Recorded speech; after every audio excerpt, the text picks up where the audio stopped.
하나님의 말씀 봉독하겠습니다. 출애굽기 25장 1절에서 9절까지의 말씀입니다. 구약성경 119면 어간에 있습니다. 여호와께서 모세에게 말씀하여 이르시되 이스라엘 자손에게 명령하여 내게 예물을 가져오라 하고 기쁜 마음으로 내는 자가 내게 바치는 모든 것을 너희는 받을지니라. 너희가 그들에게서 받을 예물은 이러하니 금과 은과 놋과 청색, 자색, 홍색 실과 가는 배실과 염소털과 붉은 물들인 순양의 가죽과 해달의 가죽과 조각목과 등유와 관유에 드는 향료와 분향할 향을 만들 향품과 호마노며 에봇과 흉패에 물릴 보석이니라. 내가 그들 중에 거할 성소를 그들이 나를 위하여 짓되 무릇 내가 내게 보이는 모양대로 장막을 짓고 기구들도 그 모양을 따라 지을지니라. 아멘. 출애굽기에서 가장 중요한 장소를 하나 꼽으라고 한다면 시내산일 것입니다. 시내산에서 하나님과 맺은 시내산 언약을 통하여 하나님의 선택을 받은 선민으로서의 첫 발걸음을 내딛는 곳이 바로 이곳이기 때문에 그렇습니다. 그리고 성막을 제작하고 봉헌하는 것을 통하여서 이스라엘 백성들이 하나님 나라 백성의 정체성을 확인하는 것도 바로 이 시내산이기 때문에 그렇습니다. 오늘 본문은 성막을 만들 재료를 하나님께서 예물로 받으시고자 이스라엘 백성들에게 헌물할 것을 명령하시는 말씀이 나오고 있습니다. 우리가 잘 알고 있듯이 하나님은 무에서 유를 창조하신 말씀으로 세상을 창조하신 하나님이십니다. 그렇다면 하나님이 원하시는 성막을 말씀으로 창조하실 수 있지 않으셨는가라는 생각도 듭니다. 성막아 생겨나라 이러면 생겨나지 않겠습니까? 그러면 그 성막은 하나님 마음에 들 것이고 또 성막을 이스라엘 백성들을 통하여서 만드시느라 시간도 절약할 수 있고 또 무엇보다도 이스라엘 백성들에게 성막 만들 재료를 가지고 와라, 가지고 오지 마라 이렇게 하실 필요도 없기 때문에 그렇습니다. 어떻게 보면 이스라엘 백성들을 통하여서 성막을 만드는 일은 훨씬 복잡하고 어려운 일이 될 수 있습니다.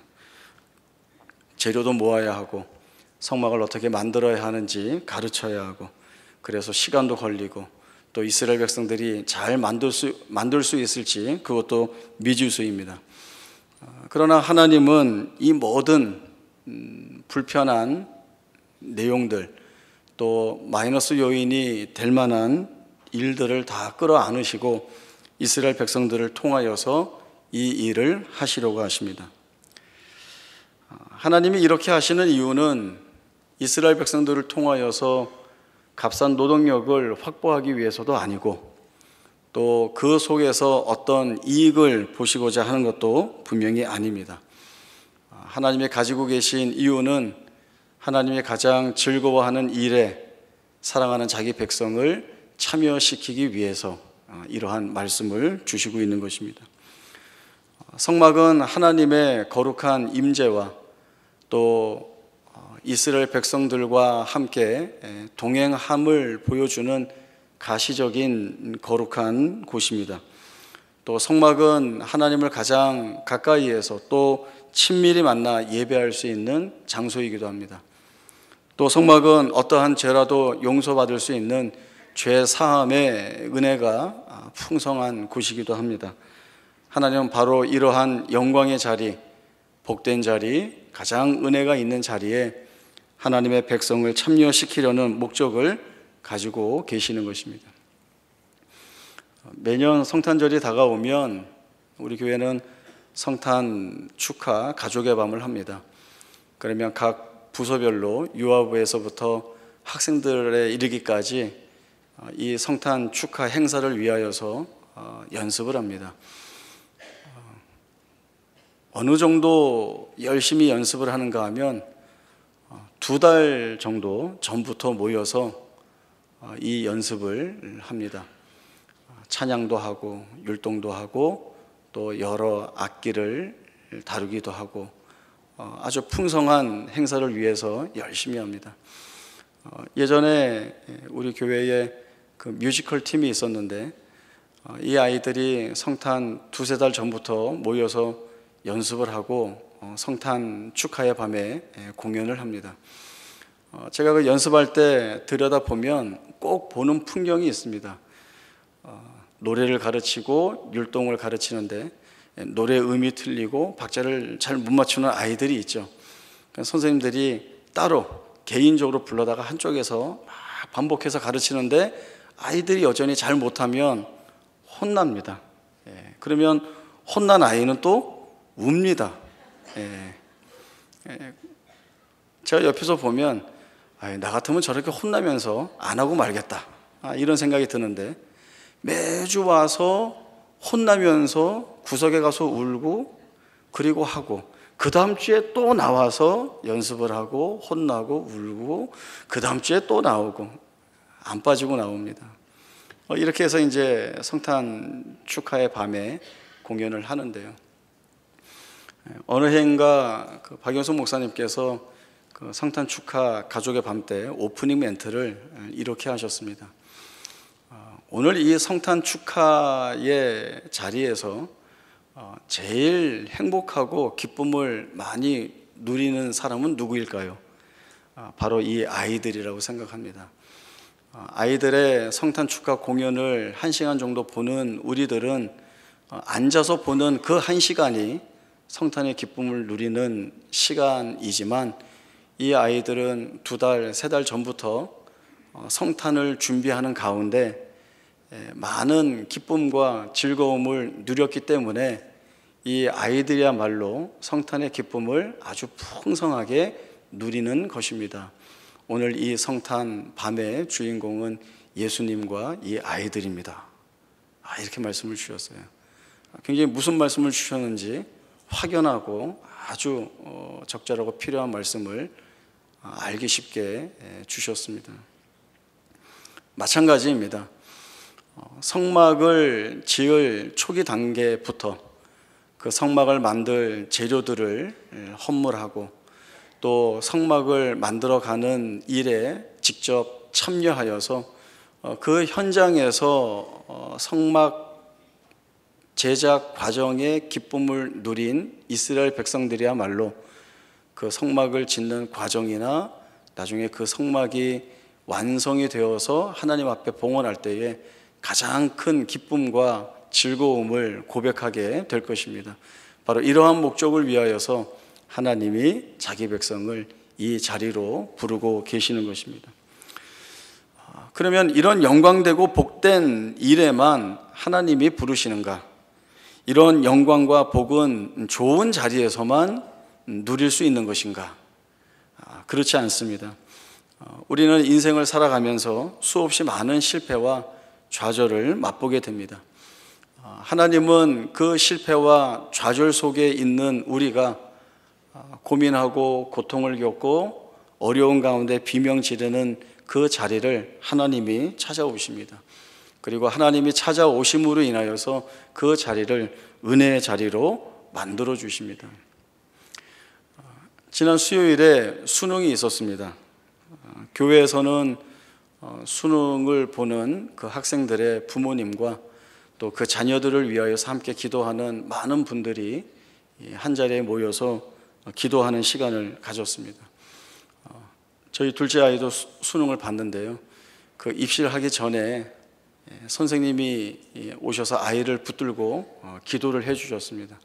아이의 이름을 부르면서 지혜를 주옵소서, 두려워하지 않고 담대하게 이 시험을 치를 수 있도록 도와주옵소서, 이렇게 기도를 열심히 한참 동안 해 주셨는데 그 기도 말미에 해 주셨던 기도가 저는 참 마음에 많이 와 닿았습니다. 주여 찍을 때도 은혜를 주옵소서. 기도를 같이 하면서 듣는 가운데 우리 선생님이 정말 부모의 심정을 가지고 기도를 해 주시는구나 라는 생각을 했습니다. 저희가 수능 기도회에 모여서 기도할 때에 하나님, 우리 아이에게 무조건 좋은 점수를 받을 수 있도록 해주세요 라고 하는 기도를 하지 않았습니다. 저희는 그 기도하는 시간에 자녀의 생애를 돌아보면서 또 그 안에서 부모인 나 자신을 돌아보는 시간을 가졌습니다. 그 가운데서 우리가 확인할 수 있는 것은 내가 책임지고 키우는 것 같은 내 자녀가 사실은 내 손에 있지 않다라고 하는 사실들을 고백하는 것이었습니다. 물론 우리 모두가 처음부터 이 고백을 하지는 않았습니다. 우리가 가진 생각은 아이의 미래를 위해서 부모인 내가 계획을 세우고 준비를 잘 해주고 곁에서 잘 도와주면 이 아이가 성공한 인생을 살 것이라는 그러한 생각을 가지고 있었습니다. 그래서 다른 부모보다 내가 더 열심히 시간을 쪼개서 아이를 도와주고 아이가 필요한 것들 내가 채워주고 그러면 이 아이는 성공한다라고 하는 확신이 늘 우리 가운데 있었습니다. 그러나 그 아이를 양육해 오면서 우리가 또 보게 되는 현실들은 생각같이 되지 않는다는 것입니다. 계획했던 일들이 틀어지기도 하고 준비되어야 할 것들이 준비되지 않는 경우도 있었고 그리고 아이가 뒤로 주저앉을 때도 있었습니다. 그러면 어느 것 하나 내 마음대로 할 수 있는 것이 아무것도 할 수 없다는 그 절벽 같은 현실 앞에 부딪혀서 부모인 우리가 절망할 수밖에 없었습니다. 그러나 하나님은 그때까지 우리를 내버려 두십니다. 내가 할 수 있다. 내가 책임진다. 내가 모든 것 다 할 수 있다라고 하는 그 마음에서 내가 할 수 있는 것이 없구나. 그러면 누가 해주셔야 되는가? 누가 우리 자녀들을 책임져 주셔야 하는가라고 하는 질문의 벽에 섰을 때에 그때 하나님이 찾아오셔서 우리에게 말씀을 주시는 것입니다. 너희가 자녀 키우는 것 아니고 너희의 손에 자녀가 있지 않고 너희의 자녀라 할지라도 너희의 자녀를 내가 키운다라고 하는 것이죠. 쉽게 얘기하면 이겁니다. 네 새끼 네가 키우는 거 아니야. 내가 키워 라고 하는 말씀을 하나님이 우리에게 주시고 우리가 그 말씀이 무엇을 의미하는지를 비로소 깨달을 때에 이제는 붙잡고 있던 아이를 내려놓고 하나님 앞에 온전히 드리게 되는 맡기게 되는 고백을 할 수 있게 되는 것입니다. 아이들도 마찬가지입니다. 아이들 입장에서는 자기 인생에서 큰 어려움을 마주보고 있는 시간이 바로 그 시험을 치르는 시간이 아니었는가라는 생각을 해보게 됩니다. 우리가 생각하지 못했던 부담이나 큰 마음의 어려움들이 자녀들에게 있습니다. 우리가 기도하기는 우리의 자녀들도 그 힘들고 어려운 상황 속에서 자기가 무엇을 해서 벗어나는 것이 아니라 하나님을 기억하고 또 자신을 찾아오셔서 주시는 하나님의 말씀에 귀를 기울이고 그 하나님이 이끌어내시는 그 길을 용감하게 그리고 때로는 담대하게 한 걸음 한 걸음 걸어 나갈 수 있는 것이 우리 자녀들의 생애 속에서도 반드시 필요한 일들이 되는 것입니다. 이스라엘 백성들이 애굽에서 나와서 거한 곳은 광야입니다. 광야는 거칠고 메마른 곳이고 척박한 땅입니다. 그 광야에서는 그 광야에서 사는 사람들에게 무엇을 제공할 수 있는 것이 아무것도 없습니다.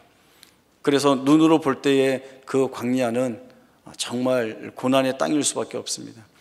그러나 그 광야에 거한 이스라엘 백성들이 눈을 들어서 하나님이 이 광야에 찾아오시고 이 광야에 찾아오신 하나님께서 자신들과 동행하시면서 자신들의 필요를 채우시고 은혜를 주신다고 한다면 그 광야는 더 이상 광야가 아니라 더 이상 황폐한 땅이 아니라 하나님을 만나는 자리이고 하나님을 예배하는 자리이고 하나님이 주시는 은혜를 마음껏 누리는 자리로 바뀌게 되는 것입니다. 그러나 이 하나님을 놓치고 그 광야에 있는 모습 그대로 본다면 자신들이 보고 바라본 대로 그 광야에서는 아무것도 얻을 수 없고 또 얻을 수 없어서 이 땅은 죽은 쓸모없는 땅이 아닌가라고 하는 죽음의 땅 밖에는 되지 않는 것이 바로 그러한 모습입니다. 우리가 서 있는 고난의 자리, 고통의 자리, 또 또 절망의 자리에서 우리는 어떠한 심정으로 그렇다면 서야 하는가? 다윗의 신앙의 모범을 보도록 하겠습니다. 시편 63편 1절에서 7절까지의 말씀입니다.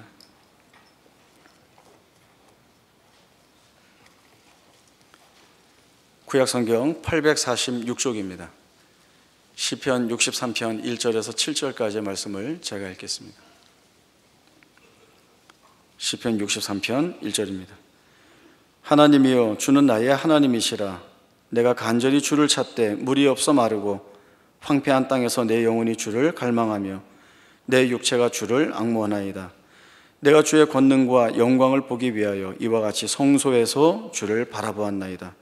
주의 인자하심이 생명보다 나음으로 내 입술이 주를 찬양할 것이라. 이름으로 나의 평생에 주를 송축하며 주의 이름으로 말미암아 나의 손을 들리이다. 골수와 기름진 것을 먹음과 같이 나의 영혼이 만족할 것이라. 나의 입이 기쁜 입술로 주를 찬송하되 내가 나의 침상에서 주를 기억하며 새벽에 주의 말씀을 작은 소리로 읊조릴 때에 하오리니 주는 나의 도움이 되셨습니다. 내가 주의 날개 그늘에서 즐겁게 부르리이다. 성경에서 시편 63편 옆에 보면 다윗의 시 유다 광야에 있을 때에 라고 하는 설명이 붙습니다. 다윗의 아들 압살롬이 아버지 다윗을 반역하여서 영모를 꾀하게 됩니다. 생명의 위급함을 느낀 다윗은 몇몇의 신하들을 데리고 도망가야 했습니다. 다윗은 예루살렘 성을 나와서 마하나임이라고 하는 곳으로 가게 되는데, 이 마하나임은 요단 동편 쪽에 있었기 때문에 예루살렘 성에서 나오면 반드시 이 유다 광야를 거쳐가게 되어 있습니다. 유다 광야라고 하는 이름에서 보듯이 이 유다 광야도 대단히 거칠고 메마르고 황폐한 지역입니다. 다윗은 이 광야에서 하나님을 향하여 기도를 올려드립니다. 이때 다윗이 하나님께 올린 기도는 하나님, 나를 반역한 아들 압살롬을 심판해 주십시오도 아니었습니다. 하나님, 내가 지금 빼앗긴 왕좌를 다시 찾을 수 있도록 은혜를 주옵소서라고 하는 기도도 아니었습니다. 다윗은 그 황폐한 광야 한 구석에 서서 여호와의 권능과 영광을 보기 원한다는 고백을 하나님 앞에 올려드리고 있습니다. 다윗은 지금 광야에 버려진 자처럼 서 있습니다. 그러나 다윗은 그 광야를 성소로 삼고 있습니다. 내가 주의 권능과 영광을 보기 위하여 이와 같이 성소에서 주를 바라보았나이다. 하나님, 여기는 거칠고 척박한 황폐한 광야입니다. 그러나 이곳을 성소로 삼아 예배하오니 하나님, 이곳에 오셔서 은혜를 주옵소서. 이것이 다윗이 하나님 앞에 드리는 기도입니다. 다윗은 가장 좋은 형편에서, 가장 좋은 자리에서, 화려한 곳에서 기도하고 있지 않습니다.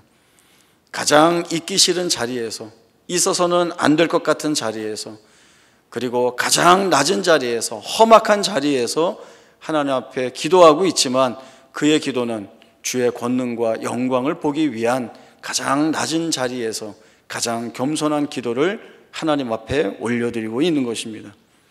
그러면 하나님이 찾아오셔서 그 자리를 주의 권능과 영광을 보게 하시는 자리로 만드십니다. 다윗의 기도를 들으시는 자리로 만드십니다. 다윗이 하나님을 예배하는 그 예배를 받아내시는 자리로 삼으시는 것입니다. 우리가 어떠한 자리, 어떠한 조건, 어떠한 상황이 있든지 하나님이 찾아오시면 그 자리가 바뀝니다. 그리고 그 자리가 바뀌면 결과도 바뀌게 되어 있습니다. 그러니 우리가 아무리 불리하고 어려운 조건과 상황 속에 처해 있다 할지라도 낙심이나 절망으로 끝낼 것이 아니라 그곳에서 하나님을 만나 하나님의 절망을 희망으로 바꾸어 주시는, 그 희망이 소망이 되는, 그리고 우리에게 그런 은혜가 있다라고 하는 사실을 확인하는 자리로 삼아야 합니다. 이스라엘 백성들은 성막을 제작하는 가장 영광된 자리, 복된 자리, 은혜의 자리로 부름을 받았습니다. 하나님도 이스라엘 백성들을 즐겁게 부르시는데 단 한 가지 조건을 주시고 있습니다. 오늘 본문인 출애굽기 25장 2절에 보시면 이스라엘 자손에게 명령하여 내게 예물을 가져오라 하고 기쁜 마음으로 내는 자가 내게 바치는 모든 것을 너희는 받을지니라 하셨습니다.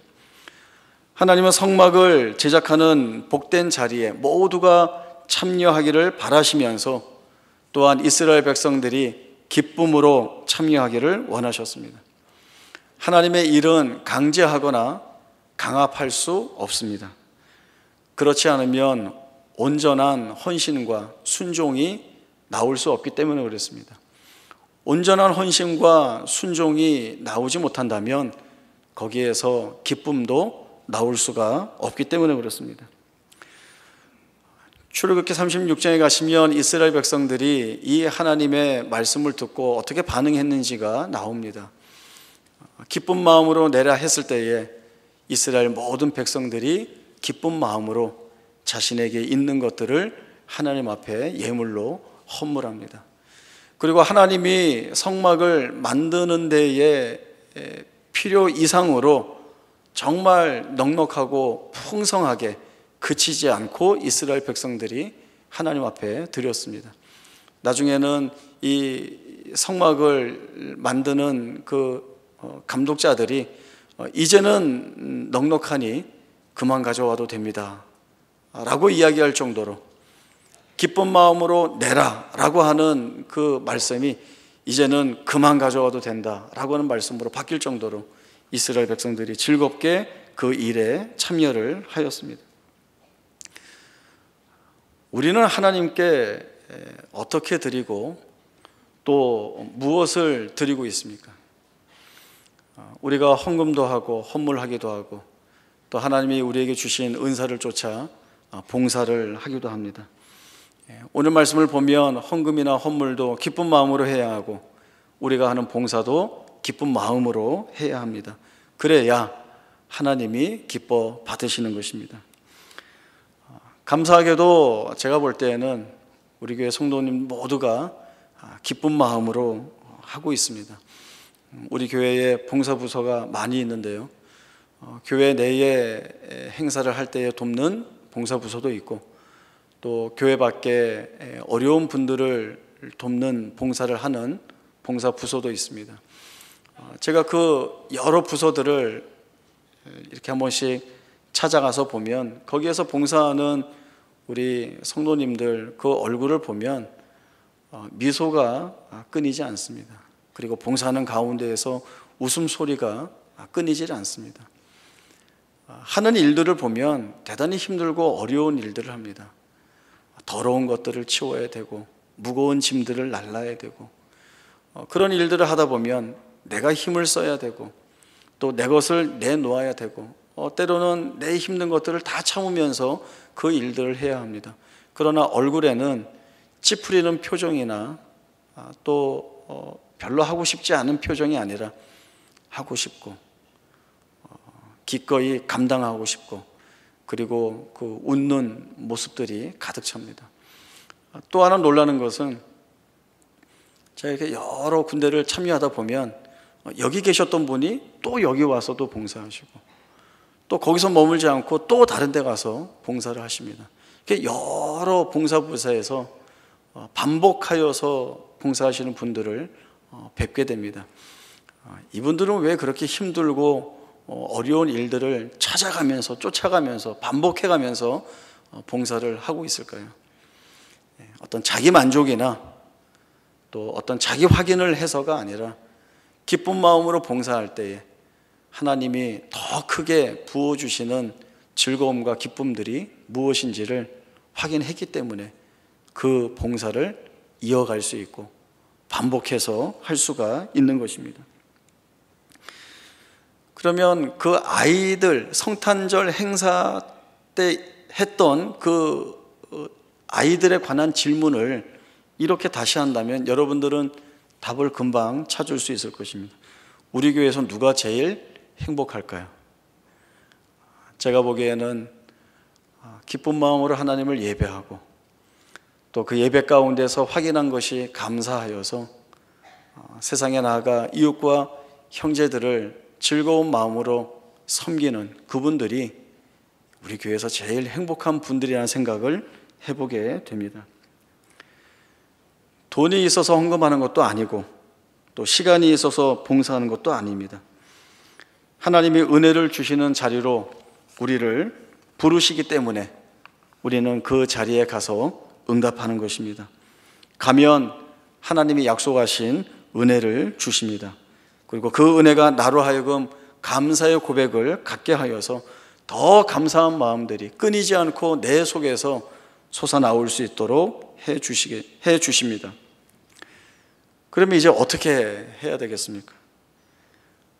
우리가 마음 상한 자리에 있다 할지라도 이 자리를 은혜의 자리로 만들어 주시는 하나님을 만나야 하고 또 그 안으로 하나님이 찾아오시도록 우리의 마음을 열어야 합니다. 그리고 그 자리에서 확인받은 즐거움과 기쁨들을 내 안에서만 가둬두는 것이 아니라 또 하나님께서 나를 사랑하셨듯이 내가 세상의 이웃과 형제들 앞에 그 사랑을 흘려보낼 수 있는 기쁨도 있어야 합니다. 모세는 신명기 33장 29절에서 이스라엘 백성들을 향하여서 너무나 감사한 고백, 그리고 또 한편으로는 아주 부러운 고백을 하고 있습니다. 이스라엘이여 너는 행복한 사람이로다. 여호와의 구원을 너같이 얻은 백성이 누구냐? 그는 너를 돕는 방패시요 내 영광의 칼이시로다. 내 대적이 내게 복종하리니 내가 그들의 높은 곳을 밟으리로다. 애굽에서 노예로 살았던 이스라엘 백성들, 잊혀진 것 같고 버려진 것 같이 살았던 이스라엘 백성들입니다. 광야에 와서는 하나님을 제대로 만나지 못하고 늘 원망과 불평 가운데 빠져 있었던 것이 이스라엘 백성들이었습니다. 그러나 하나님께서 이 이스라엘 백성들을 놓치지 아니하시고 끝까지 붙잡으셔서 하나님의 백성다운 백성으로 만들어 가시고 그들이 가장 아파할 때, 그들이 큰 고통을 받고 있을 때에, 그들이 주의 은혜가 필요할 때에 늘 하나님 찾아가셔서 그들의 필요를 채우시고 하나님의 백성으로서 자라나도록 은혜를 주셨습니다. 세상에서는 우리를 볼 때마다 어떤 의심의 눈초리를 거두지 않습니다. 너희는 힘든데 왜 안 힘든 척 하느냐? 너희는 충분히 고통스러워 보이는데 왜 고통스러운 비명을 지르지 않느냐? 너네 쇼하는 거냐? 라고 하는 그런 이야기를 할 때가 있습니다. 그러나 사람은 실력이 많지 않고 부족해서 고통스러운데 무슨 체면 칠해하느라고 아픈데도 안 아픈 척하고 속상한데 안 속상한 척하고 그러지 못합니다. 절망 속에 있으면 절망 속에 있는 모습들이 그대로 드러납니다. 그러나 우리에게서 그러한 모습이 보이지 않는 것은 우리 스스로가 잘 알고 있습니다. 내가 그 자리에 있었지만 바꾸어 내신 하나님의 은혜가 있었다는 것, 그 하나님이 아니고서는 내가 지금 이 모습으로 여기에 서 있을 수 없다라고 하는 것들을 그 누구보다도 내가 잘 알고 있습니다. 하나님이 주시는 이 은혜의 감격 안으로 여러분들의 삶을 이끌어 오시기 바랍니다. 여러분이 하나님이 싫어 도망가도 하나님이 그 도망가는 자리까지 찾아오시고, 여러분이 하나님을 싫다고 거부하여도 끝끝내 내 자녀 만들겠다는 하나님의 고집스러운 열심이 우리가 가지고 있는 것보다 더 크게 하나님이 일하고 계십니다. 이스라엘이 행복자이고 오늘 우리가 행복자입니다. 하나님의 은혜가 우리에게 이 같은 모습을 확인시켜주고 있습니다. 우리 또한 감사의 자리로 나아가 주께서 주시는 은혜를 마음껏 누리고 또 우리에게 맡겨주신 일들을 기쁜 마음으로 감당해낼 수 있는 주의 백성이 될 수 있기를 바랍니다. 기도하겠습니다.